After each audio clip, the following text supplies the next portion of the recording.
کیا اس دنیا میں، کیونکہ اس دنیا میں تو انسان اللہ کی عبادت اور اطاعت کے لیے بھیجا گیا ہے، تو وہ کہہ رہے ہیں کہ ہم کسی کو کیا جواب دیں گے، کیونکہ ہمارے پاس اس سوال کا کوئی جواب نہیں ہے سوائے اس کے کہ واقعی میں ہم نے اپنی تمام عمر جو ہے وہ دنیا کی رنگینیوں میں کھو کر گزار دی اور ہم اپنے رب کو بھول گئے. ٹھیک ہے، کہ ہم اس دنیا میں آتے تو رب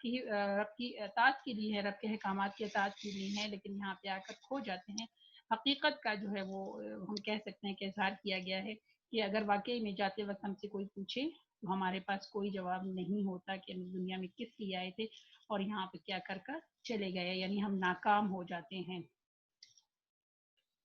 اچھا جی، یہاں پہ درست جواب مشق الحمدللہ غزل ہماری کمپلیٹ ہو گئی ہے. مشق دیکھ لیں 163 پہ. یہاں آپ کے پاس میر تقی میر کی دوسری غزل جو ہے وہ بھی موجود ہے، لیکن جیسے کہ آپ لوگ جانتے ہیں کہ آپ کا سیلیبس جو ہے وہ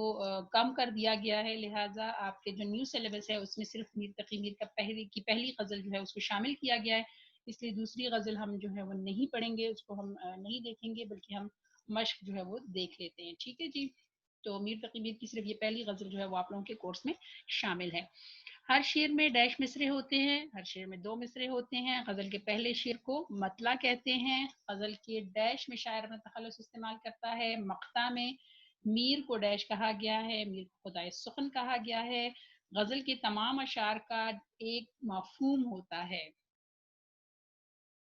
میر کی غزل کا بنیادی موضوع غم ہے. ٹھیک ہے جی، یہ آپ کے خالی جگہ ہو گئے. اس کے علاوہ سوال نمبر 2 کہیں کیا جو پوچھے کوئی ہم سے میر جہاں میں تم آئے تھے کیا کر چلے. میر کی غزل کے اس مقطع میں کی تشریح بھی کرنی ہے آپ نے، تشریح تو ہم نے ویسے بھی کر لینی ہے. اور اس میں پھر وہ کہہ رہے ہیں کہ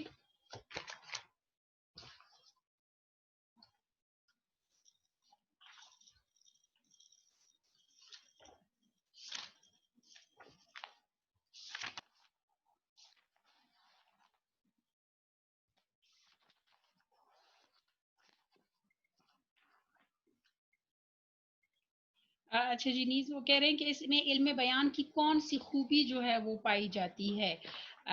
میر کے اس غزل کے مقطع کی تشریح بھی آپ لوگوں نے کرنی ہے اور پھر یہ بتانا ہے کہ اس میں کون سی خوبی پائی جاتی ہے. تو اس میں جی کنایا پایا جاتا ہے. علم بیان کی خوبی یعنی کنایا جو ہے، کنایا کے بارے میں آپ پہلے بھی پڑھ چکے ہو کہ کنایا کی قسم قریب استعمال ہوا ہے، جس سے مراد وہ کنایا ہے جس کو سمجھنے کے لیے زیادہ غور و فکر نہیں کرنا پڑے اور وہ آسانی سے سمجھ میں آ جائے. کہ اس شعر کا جو مقصد ہے یا جو اس کا مطلب ہے وہ یہ ہے کہ انسان اس دنیا میں بھیجے کا اصل مقصد کی طرف اشارہ کیا گیا ہے. کنائے کا مطلب آپ کو پتا ہے اشارہ کرنا. تو یہاں پہ ہلکا سا جو ہم کہتے ہیں کہ کنایا کے لفظی معنی کیونکہ اشارہ کرنا ہے، تو ہم کہہ سکتے ہیں کہ اس شعر میں علم بیان کی کون سی خوبی استعمال ہوئی ہے؟ کنایا، جس میں اشارہ کیا گیا ہے انسان کا اس مقصد کی طرف جس کو وہ بھول گیا ہے. ٹھیک ہے، آپ اس طرح اس کو لکھیں گے. پھر آپ نے اس کے ساتھ سوال نمبر 3 آپ کا ہے کہ دوسرا مصرع ساتھ لگا کر مصرع شعر جو ہے وہ مکمل کرے، یہ آپ لوگ کر لینا ہے.